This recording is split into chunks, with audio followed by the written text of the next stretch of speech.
Hello friends, welcome to Malini's dhaba. இன்றைக்கி நம்ம வீடியோவில் சண்டே ஸ்பெஷல் சிக்கன் ஸ்டூ எப்படி செய்கிறதுனா பார்க்க போகிறோம். இதை இடியாப்பம் ஆப்பம் ரெண்டுத்துக்குமே நல்லா ஊற்றி சாப்பிடும்போது ரொம்ப அருமையாக இருக்கும். இந்த டிஷ்ஷை இலங்கையில் உருளைக்கிழங்குல மட்டும் போட்டு செய்வாங்க. இல்லைனா சிக்கன் மட்டன் ஃபிஷ் இந்த மாதிரி ஏதாவது ஒன்றுத்தில் நல்ல தேங்காய் பாலை ஊற்றி செய்வாங்க. அதுவுமே ரொம்ப நல்லாயிருக்கும்.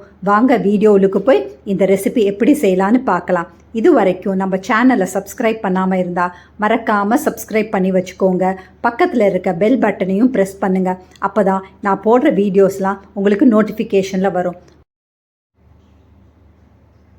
இந்த சிக்கன் ஸ்டூ செய்கிறதுக்கு நான் 1/2 கிலோ கோழியை வாங்கி நல்லா சின்ன சின்ன துண்டுகளாக வெட்டி வச்சுருக்கேன். இதில் நம்ம 1/2 டீஸ்பூன் உப்பு, 1/2 டீஸ்பூன் மிளகுத்தூள் ரெண்டுத்தையும் போட்டு நல்லா பெரட்டி வச்சுட்டு ஒரு 1/2 மணி நேரத்தில் இருந்து 1 மணி நேரம் வரைக்கும் நல்லா மேரினேட் பண்ண வச்சிடலாம். இந்த மாதிரி நல்லா கலந்து விட்டுருங்க. உப்பும் மிளகுத்தூளும் நல்லா எல்லா சிக்கன் பீசஸ்லையும் நல்லா படுற மாதிரி நல்லா கலந்து விட்டுட்டு ஒரு 1 மணி நேரம் நல்லா ஊறட்டும். மினிமம் ஒரு 1/2 மணி நேரம் நல்லா ஊறணும். இப்போ ஒரு கடாய் எடுத்து அதில் நான் 2 டேபிள் ஸ்பூன் எண்ணெய் சேர்த்துருக்கேன். மீடியம் சைஸ் வெங்காயத்தை, பெரிய வெங்காயத்தை நல்லா நீட்ட வாக்கில் வெட்டி வச்சுருக்கேன். அதையும் சேர்த்துட்டு காரத்துக்கு நம்ம மிளகு தூளும் பச்சை மிளகாவை தான் இந்த சுதிக்கு சேர்க்க போகிறோம். அதனால் இதில் 4 பச்சை மிளகா சேர்த்துருக்கேன். அதோட 1 டீஸ்பூன் இஞ்சி வெள்ளை பூண்டு பேஸ்ட், 1 டீஸ்பூன் உப்பு அதையும் சேர்த்துட்டு நல்லா வதக்கி விட்டுறலாம். 2 நிமிஷம் நல்லா வதக்கி விட்டுருங்க. இஞ்சி வெள்ளை பூண்டு பேஸ்ட்டோட பச்சை மணம் போகிற வரைக்கும். ஆனால் வெங்காயம் நிறம் மாறாமல் பார்த்துக்கோங்க. அந்த அளவுக்கு வதக்கி எடுக்கணும்.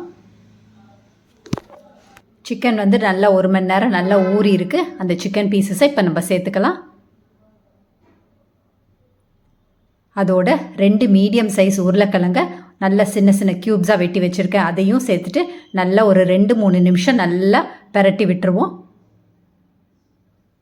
சிக்கனில் இருக்க தண்ணி கொஞ்சமாக ஊஸ் அவுட் ஆகிற வரைக்கும் நல்லா இதை பெரட்டி விட்டுருங்க. இதில் மீடியம் சைஸ் 2 தக்காளியை நான் வெட்டி வச்சுருக்கேன். அதையும் சேர்த்துட்டு மறுபடியும் ஒரு 2-3 நிமிஷம் நல்லா வதக்கி விட்டுறலாம். தக்காளி ஒரு 1/2 வேக்காடு வேகிற வரைக்கும் நல்லா வதக்கி விட்டுருங்க. பாருங்கள், இந்த அளவுக்கு நல்லா தக்காளி நல்லா வெந்திருக்கு. சிக்கனும் நல்லா இதில் வெந்திருக்கு. இதில் நம்ம 1/2 டீஸ்பூன் மஞ்சத்தூள் சேர்த்துக்கலாம். மஞ்சத்தூளையும் சேர்த்துட்டு நல்லா பெரட்டி விட்டுருங்க. இதை நல்லா பெரட்டி விட்டுட்டு இந்த சிக்கனை ஒரு 12லேருந்து ஒரு 15 நிமிஷம் லோ ஃப்ளேமில் வச்சு மூடி போட்டு நல்லா வேக வச்சு எடுத்துக்கலாம்.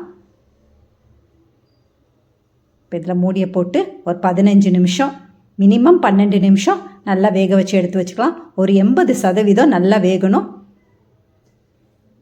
இப்போ பாருங்கள், 15 நிமிஷம் எனக்கு ஆயிடுச்சு. சிக்கனும் நல்லா வெந்திருக்கு. இந்த அளவுக்கு வெந்தால் போதும். இப்போ நம்ம செக் பண்ணியும் பார்த்துடலாம். பாருங்கள், இந்த அளவுக்கு நல்லா வெந்திருக்கு.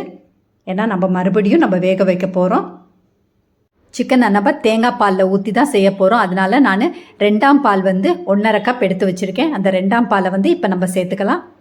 இதையும் சேர்த்துட்டு மூடி போடாமல் ஒரு 5லேருந்து ஒரு 7 நிமிஷம் நல்லா லோ ஃப்ளேமில் வச்சு நல்லா குக் பண்ணி எடுத்துக்கலாம். தேங்காய் பால் நல்லா திரிஞ்சிராமல் பார்த்துக்கோங்க. அதனால் லோ ஃப்ளேமில் வச்சு தான் இதை குக் பண்ணணும். பாருங்கள், இந்த அளவுக்கு எனக்கு 7 நிமிஷம் நல்லா லோ ஃப்ளேமில் குக் ஆகிருக்கு. தேங்காய் பால் திரியாமல் இருக்குது. இப்போ இதில் நம்ம உப்பு காரம்லாம் செக் பண்ணிக்கலாம். எனக்கு உப்பு சரியாக இருக்குது. காரம் கொஞ்சம் கம்மியாக இருக்குது. 1/2 டீஸ்பூன் மிளகுத்தூள் சேர்த்துட்டு பால், அதாவது ஃபர்ஸ்ட் மில்க் 1/2 கப் சேர்த்துருக்கேன். அதையும் சேர்த்துட்டு கை நிறைய கொத்தமல்லியை நல்லா தூவிக்கலாம்.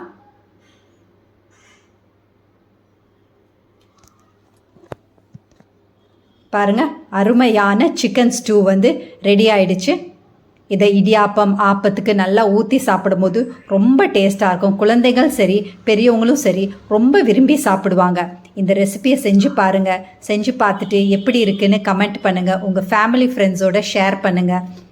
கடைசியாக லெமன் ஜூஸ் கொஞ்சம் பிழிஞ்சு விட்டுட்டு சர்வ் பண்ணுங்கள்.